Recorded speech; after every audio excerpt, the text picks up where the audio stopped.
કૃષ્ણ. જય. તમારું બાળક કયા ધોરણમાં અભ્યાસ કરે છે? 8માં. એને કેટલા ટકા આવેલા છે?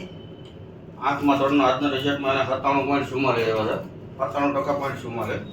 એને કેવી ખુશી છે આજની તમને? સારી ખુશી છે આજનું.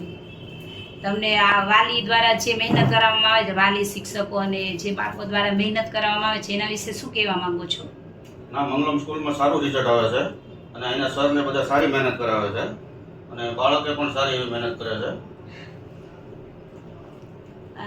જે શનિવારની પરીક્ષા લેવામાં આવે છે, અઠવાડિયે પરીક્ષા લઈએ છીએ ને આપણે શનિવારની, એના વિશે શું કહેવા માંગો? એનાથી એનું રિઝલ્ટ કેવું આવે છે?